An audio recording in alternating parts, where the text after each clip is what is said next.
그럼 카카오는 어떻게 일할까라는 점에 대해서 궁금하신 부분이 아마 있을 것 같아요. 그러니까 일반적으로 이런 식으로 진행한다고 보시면 돼요.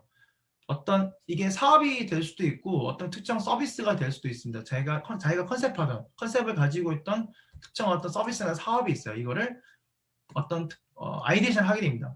기획을 하게 되고 이거 사업기획 단계라고 하는데 이 사업기획 단계에서 실질적으로 이제 기획을 했으니까 이걸 이제 회사의 리소스를 써서 실제로 이제 구현을 해야 되잖아요. 만들어야 되잖아요. 그러니까 이때부터는 실제 산업을 실행하기 위해서 조직을 구성하게 됩니다. 그래서 개발자, 그리고 서비스를 실제로 기획하는 사람, 그리고 디자인하는 사람, 그리고 마케팅하는 사람, 그리고 법무팀 등등의 이 사업을 실제로 이제 현실화시키기 위해서 다양한 사람들을 이제 이야기를 하게 되고 최초의 사업을 기획했던 내용들을 실제로 만드는 거에 대해서 이제 몰두를 하게 됩니다. 대부분의 회사에서는 이런 부분이 있어서 보통은 이제 사업 담당자한테 이 부분을 많이 맡기기 마련이거든요. 그래서 여러분들도 만약에 계속 어떤 회사에 들어가서 사업 기획과 개발을 하시게 될 수도 있는데 그럴 경우에는 진짜 많은 부분에 대해서 많은 파트의 사람들과 이제 좀 얘기를 하셔야 될 거예요. 또 이해도도 얇게 넓게 많이 알아야 되는 부분들이 많고 뭐 그런 부분들이 있고요. 그리고 그래서 개발자, 기획자, 디자인, 마케팅 뭐 이렇게 구분에 대해서 아마 좀 모르실 수도 있는데 이거 설명해 드리자면은 개발자는 되게 쉽게 심플하게 설명드릴게요. 사업 기획자는 그 어떤 개념이나 어떤 그 어떤 이상향을 제시하는 사람이에요. 어떤 이렇게 만들어서 어떻게 이바지하고 싶다라든지 좀 추상적이긴 한데 예를 들어서 뭐 카카오 택시를 예를 들게요. 카카오 택시를 만들어서 나는 택시를 부르는 게 불편하니까 맨날 그 기다리고 목적지를 맨날 물어봐야 되고 택시 신차 거부 당하고 그리고 택시기사 불안하기도 하고 이런 여러 가지 안 좋은 요소들이 있잖아요. 그 페인 포인트라고 하는데 그 페인 포인트가 존재하기 마련인데 이 페인 포인트를 해결하고 싶은 거예요. 그래서 어떻게 하면 이런 부분들을 해결할 수 있을까에 대한 생각을 하다 보면 앱으로 택시를 부르고 그럼 나는 미리 기다리지 않아도 되겠네. 그리고 내가 원하는 목적지를 미리 선택하면 미리 넣어놓으면 원하는 기사가 내 콜을 받겠네. 그리고 기사의 정보가 뜨니까 나는 불안하지 않겠네. 이런 것들이 해결될 수 있는 그런 개념들을 잡는 게 사업 기획에서 하는 일이고요. 그리고 이 사업 기획을 하게 되면 이걸 서비스 실제로 구현을 해야 되잖아요. 구현을 하려고 하면 기획자라는 분들이 존재합니다. 서비스 기획자. 이 서비스 기획자분들은 이 얘기를 저희가 사업 기획서를 냈을 때 이거를 구체적으로 그림을 그리는 사람들이에요. 그러면 이건 앱을 어떻게 만들어야 되고 버튼을 어디에 위치시켜야 되고 이 버튼을 눌렀을 때 어디로 랜딩이 돼야 되고 그리고 여기에서 발생하는 문제들이 어떤 시스템적 문제들이 뭐가 있을까에 대한 것들을 기획서에다가 딱 그림을 그리고 그거를 상상하시는 분들이에요. 실제로 저희가 쓰는 앱들에 대해서 앱이나 서비스에 대해서 그리고 이걸 만들어 놨을 때 이거를 실제적으로 우리가 쓰는 앱으로 만드는 게 개발자들입니다. 소위 말하는 그 프로그래머들이라고 보시면 되고요. 그 여기에서 뭐 디자이너, 앱 디자인 같은 거 있잖아요. 뭐 배너 디자인, 뭐 커서 디자인 이런 것들 같은 경우도 디자이너들이 존재를 하고 그리고 이 앱을 출시를 했을 때 알려야 될 거잖아요. 앱 광고 많이 보시잖아요. 그럴 때 그런 것들 할 때 마케팅 분들이 이제 많이 관여를 하시고 그리고 타다에 대해서 이슈를 들어보셨는지 모르겠지만 타다 같은 경우도 그 법정까지 가는 일들이 있었잖아요. 사실 사업을 하다 보면 그런 일이 굉장히 많거든요. 법률적으로 뭔가 부딪히는 일이 많이 생겨요. 그런 것들 해결해 주는 게 법무팀에서 하는 일들. 하여튼 이런 식으로 되게 많은 어떤 논의 과정을 거쳐서 실제적으로 서비스가 론치가 됩니다. 그리고 저도 여러 번 겪었지만 론치 직전에 스탑이 되는 경우도 정말 많고요. 사업성 검토를 끊임없이 하기 때문에. 그리고 나서 이 서비스 잘 된다. 잘 되고 나면 이제 유지 보수의 길로 갑니다. 서비스를 성장시키는 거죠. 성장시키거나 유지 보수시키거나.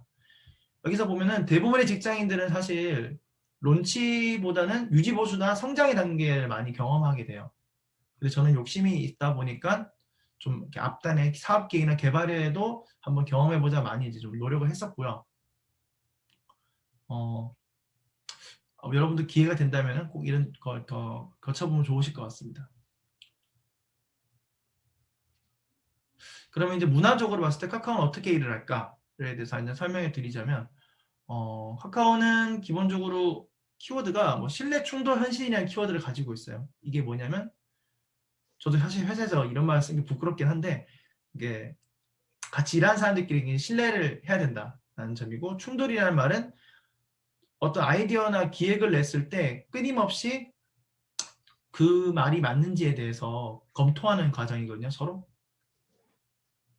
그런 과정을 충돌이라고 표현을 하고, 헌신은 결정이 됐을 때, 그리고 상대방의 신뢰하기 때문에 한번 결정했던 일에서는 주도적으로 계속 열심히 일을 해 나간다는 가치를 담고 있거든요. 사실 이런 얘기는 이제 뭐 CEO들이나 굉장히 멋진 사람들이 하는 건데, 그냥 어쨌든 회사의 뭐 중요한 가치니까 제가 설명을 드려봤고요. 또 특징이 있는 문화로 봐서는 이제 이런 것들을 실현하기 위해서 수평 문화가 자리 잡고 있습니다. 그래서 저희는 이제 직급이 없고요. 서로 닉네임을 부르고 있습니다. 저도 회사 내에서는 수토라고 불리고 있고, 대부분은 그냥 닉네임만 부르지 뒤에 어떤 계급이 전혀 붙지 않습니다. 그래서 훨씬 더 가깝게 얘기를 할 수 있어요. 저도 회사에서 나이를 모르는 경우가 대부분이고요. 그러다 보니까 되게 편하게 얘기를 하면서 업무 얘기를 하는 경우가 많습니다. 그리고 진보된 업무 툴 같은 경우도 있는데, 업무 툴 같은 경우는 저희는 아지트라고 하는 툴을 쓰는데요. 페이스북 같이 생겼어요. 페이스북 같이 생겼고, 내가 어떤 안건을 띄우게 되면은 그 안건에 대해서 그 하나의 스레드에 댓글 형태로 히스토리가 기록되는 형태로 업무를 하고 있습니다. 그래서 그냥 페이스북하고 똑같다고 보시면 돼요. 페이스북과 거의 비슷한 느낌으로 일을 하는 거라고 보시면 되고, 그 카카오에서는 특별히 업무 지시가 없습니다. 특별하게 뭐 지시가 있는 경우는 없고, 자기가 주도적으로 일하는 경우가 굉장히 많습니다. 큰 틀의 어떤 업무를 어떤 걸 해야 되는 것들이 있지만은 대부분 이제 주도적으로 하는 편이 많고요. 그래서 이제 그렇다면 제가 그 문과생으로서 무엇을 IT에서 할 수 있을까에 대해서 설명을 드리자면, 뭐 이건 저가 학교 다닐 때도 마찬가지였는데 문과생에 대한 것들이 항상 있어요. 여러분들 여기서 뭐 저희과가 아니고 복수전공이신 분들이 있으실 수도 있는데, 문과생에 대해서 좀 뭐라고 해야 되나? 취업하기 어렵다라든지, 아니면 좀 이도저도 아니다, 뭐 이런 얘기들이 많은데, 뭐 심지어 요즘에는 뭐 문과에 죄송합니다라면 문성합니다라는 말까지 나온다고 하는데, 저는 이게 약간 좀 표면적인 이야기라고 생각을 해요, 사실은. 왜냐하면 그 이과랑 문과랑은 차이가 근본적으로 있고 직업을 찾는 방식도 다르다고 생각을 하거든요. 근데 이제 똑같은 잣대로 보게 되면은 당연히 다른 만큼 더 안 좋아 보일 수 있다는 건 당연하게 생각이 들고요. 실제로 저희 회사에서 보면 개발자 숫자보다는 그 문과 전공자 수가 비등비등하거나 더 많다고 저는 알고 있습니다. 그래서 문과생이어서 문제가 아니고 자기가 직업을 선택을 할 때 어떠한 방식으로 선택을 하고 찾느냐가 훨씬 더 중요한 부분인 것 같아요. 그래서 문성업이다 이런 말은 안 써도 될 것 같다는 생각이 듭니다. 물론 저도 개발자가 부러울 때가 많아요. 하지만 이제 또 개발자도 또 개발자 나름이고, 사실 회사에서도 리더급으로 계신 분들, 좀 회사에 소위 말하는 잘 나가시는 분들 중에는 대부분 문과이신 분들이 많고, 그래서 사실 회사에서는 문과인지 이과인지도 묻지도 않아요. 사실은 어느 정도 지나고 나면 관심도 없고요. 그냥 일만 잘하면 돼요, 뭐든. 그래서 그런 식으로 생각하시면 오늘 마음이 편하실 것 같아요. 보통 아까 말해서 연장선상인데, 사실 이런 식의 직장인들에 대한 어떤 자기계발서가 굉장히 많습니다. 뭐 직장 생활의 품격, 그다음 생각보다 어려운 좋은 상사 되기, 그리고 대화 기술이 중요하다. 이런 것들이 계속 뜨는 이유가, 사실 뭐 전문서적 뭐 직장인의 프로그래머 되기 이런 쪽의 키워드보다는 이런 쪽의 뭐 직장 생활의 어떤 처세술 이런 것들에 대한 내용들이 훨씬 많거든요. 이런 책들이 많은 이유가 사실 저는 근본적으로 이제 문과에서 말하는 인문학적 소양이 회사에서 굉장히 중요하다는 것을 뜻한다고 생각을 합니다. 실제로 들어가도 그런 일들이 많고요. 왜냐하면 사람 대 사람이 하는 일이고, 실제로 내가 만드는 서비스나 사업 자체가 사람을 대상으로 하기 때문에 이 사람에 대한 이해가 굉장히 중요하고요. 같이 일하는 사람에 대한 이해와 존중이 굉장히 중요하고요. 그러다 보니까 이런 조서가 많이 나오는 게 아닌가라는 생각이 듭니다. 그래서 이거 제 나름대로의 결론이자 여기저기 짜집기 한 내용인데, 문과생은 장점을 말하자면 이런 걸 말씀드릴 수 있을 것 같아요. 사회 문화와 인간에 대한 폭넓은 이해를 가지고 있고 거기를 토대로 어떤 이루고자 하는 가치와 인사이트를 제시를 하고 이것을 구체화하고 실현하는 것. 제가 앞서 말씀드렸던 그 사업 기획이나 사업 개발의 영역에서와 일맥상통하거든요. 물론 사업 기획과 개발을 개발자가 하는 경우도 있어요. 개발자가 제시하는 경우도 있지만 그거보다는 일반적으로는 보통 이제 인문학도들이 많이 제시를 하고 있습니다. 스티브 잡스도 철학가 중퇴지만 어쨌든 철학가에 나왔으니까요. 그래서 실제 실무로 봐서도 일반적으로 알려진 전문 분야, 뭐 프로그래머, 디자인 등을 제외하고는 사실 되게 많은 전문성 같은 영역들이 있어요. 이걸 다 설명드리면 끝이 없을 수도 있지만 아까 말씀드렸던 뭐 광고 컨설팅이라든지 그다음에 뭐 광고 기획 분야, 그다음에 뭐 컨텐츠 기획부터 시작해서 나름대로 뭐 알고 보면 이런 부분은 진짜 좀 전문성이 있네라는 부분들이 굉장히 많습니다. 그래서 이런 대부분의 어떤 전문성이 있는 나름의 전문성이 있는 영역들 같은 경우는 대부분 이제 인문학적 소양을 기본으로 이제 실전 업무와 꾸준한 공부를 통해서 전문성을 다져가서 그걸 이제 전문성 갖게 된 경우가 많습니다. 그래서 결론적으로는 저는 대부분 이제 저 길찾기에서 어디 갈 때 빨리만 가려고 하잖아요.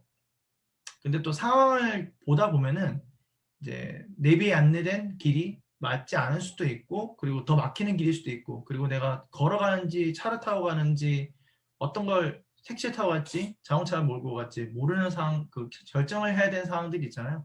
그래서 단순히 빨리 가는 거를 알고자 하는 것보다는 다양한 경로를 알고 상황에 맞게 목적지 도착하는 것이 중요하다고 생각하고요.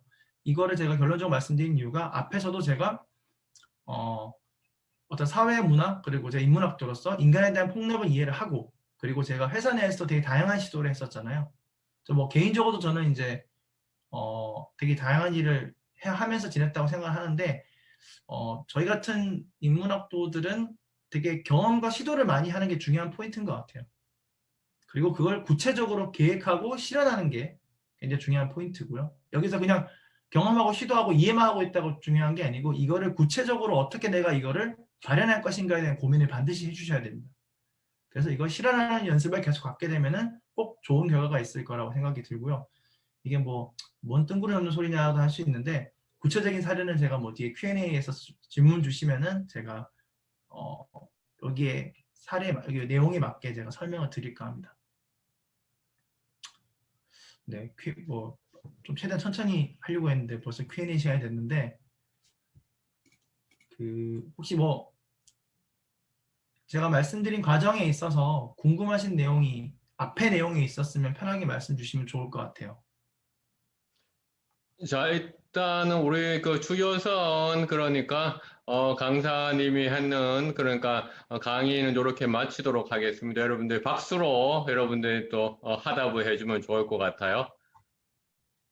자, 감사합니다. 자 지금부터 이제 보면 광고 컨설팅으로 출발했는데 컨설팅 날리고 광고는 그대로 붙인 상태에서 사업 개발을 붙이죠. 그리고 사업 개발을 유지한 상태에서 O2O라는 거를 이제 붙입니다. 신사업이란 말을 붙이게 되고 그리고 여기서도 사업이란 단어는 유지를 하면서 이제 컨텐츠와 엔터테인먼트를 하게 되고 현재도 제가 이제 음악 사업 개발팀에 있고요. 물론 회사에 들어가게 되면 뭐 사업이니 컨설팅이니 뭐 전략이니 이런 단어는 굉장히 쉽게 붙이기 마련이거든요. 근데 이 단어 자체가 중요한 게 보다는 제가 이제 어디에 적을 두고 있느냐, 제 커리어를 여기에 맞춰서 개발을 했느냐가 중요한 포인트거든요. 그래서 그런 식으로 저도 경력 개발을 해왔다고 보시면 될 것 같아요. 그래서 부서를 많이 옮기더라도 제 이력서를 봤을 때 이력서를 자세히 검토해서 제가 이직하거나 누구한테 그걸 보여줬을 때 당당하게 얘기를 할 수 있어요. 이런 루트 일을 했고 나의 강점은 이런 거고 그걸 통해서 나는 어떤 걸 실현할 것이다에 대해서 내가 설명을 할 수 있습니다. 그러면 돼요. 저는 그렇다고 생각합니다. 네, 별로 좋은 상황은 아니죠. 근데 이제 별 생각 없이 1, 2학년 때를 보냈던 것 같아요. 그리고 이제 궁금해하시는 3, 4학년 때 취업 시기 때 저는 좀 이렇게 여러 가지를 많이 했던 것 같거든요. 놀면서 그러니까 또 아까 처음 말씀드렸던 다양한 시도와 경험이 중요한 포인트라고 말씀드렸잖아요. 인문학도는. 그래서 저는 학생회장을 했었고요. 그리고 뭐 그 촬영 같은 거 하면서 공모전 같은 것도 준비를 많이 했었고 뭐 해외 자원봉사 활동, 그리고 영화관에서도 일을 해보고 고모적 수상도 해보고, 그리고 제가 음악이나 엔터테인먼트 좋아하니까 제가 또 그런 음악 쪽에 또 음악 쪽에도 제가 또 활동을 했었거든요. 그리고 아무래도 언론 정보학과니까 당연히 뭐 방송사라든지 아나운서 교육도 받아봤었고요. 그래서 저도 처음에 제가 어디에 들어갈지 모르겠으니까 되게 여기저기 많이 찔러봤어요. 3, 4학년 때, 3학년, 저도 2학년 때, 3학년 때는 많이 찔러봤던 시기인 것 같아요. 어디든. 찔러보면서 뭐 쌓아지는 경험들이 있을 거고, 그러다 보니까 저도 이제 크게 분야를 정하게 됐거든요. 광고 분야, 관심 있다고 생각한 게 광고, 그 다음에 영화, 그 다음에 PD나 뭐 아나운서 쪽, 그 다음에 이제 마지막 한쪽이 이제 IT 쪽이었거든요. 이걸 고르게 된 이유는 이것저것 경험하다 보니까 저랑 결이 맞는 분야들이 생기는 거예요. 그래서 결이 맞는 분야가 생기다 보니까 왜 결이 맞을까에 대한 고민을 하겠죠. 그 고민을 하다가 고민만 하지 않고 실질적으로 여기에서 종사하는 사람들을 다 만나봤어요. 실제로 여기서 알바를 해본다든지 제가 아까 말씀드렸던 것 실제로 일을 다 해봤어요. 조금이라도. 해보니까 다 또 새롭게 느껴지더라고요. 그래서 제가 IT 분야에 관심을 갖게 된 이유는 뭐 그 박한우 교수님의 수업 때문인 것도 당연히 있었고요. 그리고 저희 회사의 그 구글에서 강연을 왔었거든요. 저희 학교에. 강연 왔을 때 그 강연을 듣고 굉장히 궁금해졌어요. 그래서 이걸 어떻게 하면 내가 경험을 할 수 있을까라는 생각을 하다가 저희 선배 중에서 그 야후에 다니시는 선배가 있으셨어요. 그 선배는 제가 모르는 선배였는데 그냥 연락을 해서 한번 찾아가 봤어요. 그냥 서울까지 가서. 그래서 찾아가 봤더니 이제 그분이 이제 저를 좋게 보시겠죠. 좋게 보시면서 안 그래도 우리 회사에서 신입사원을 뽑고 있다. 근데 우리 회사는 이거 신입사 공고를 내진 않았다. 근데 내가 너를 추천하고 싶다라고 해서 그래서 추천을 받게 돼서 지원했는데 붙게 됐어요. 그게 저의 그냥 스토리였습니다. 어떤 뭔가 열심히 준비했다기보다는 알고 싶어서 많이 이것저것 시도를 많이 적극적으로 해봤던 게 되게 도움이 됐던 것 같아요. 그래서 제가 말씀드릴 수 있는 거는 좀 진짜 2, 3학년 때는 진짜 많이 해보시는 게 중요해요. 많이 발견하고 하시고 그걸 이제 구체화하고 실현시키는 작업을 꼭 4학년 내로 하셔야 됩니다. 실제로 내 경험으로 최대시키는 거. 인사이트를 얻을 수 있게. 그게 되면 이제 어디를 선택하시기 되게 좋을 거예요. 뭐 막연하게 대기업을 가야겠다. 막연하게 뭐 그런 것도 좋아요. 뭐 공무원을 하겠다. 뭐 이런 거 다 좋은데 사실 그런 부분들은 누가 가르쳐주지 않고 경험하지 않아도 테레비 보고 있고 그냥 사람 얘기하기만 들어도 선택할 수 있는 부분들이잖아요. 그런 부분들은 경쟁이 높다고 생각합니다. 그래서 그런 부분이 경쟁이 높고 자기가 길을 찾아서 발견하게 되면 경쟁자가 별로 없거든요. 생각보다. 저는 그렇게 생각을 해요. 제가 뛰어나서 갔다기보다는. 그래서 저도 지금 야후에서 마지막 신입사원이 했었는데 경쟁률이 높지 않았었어요.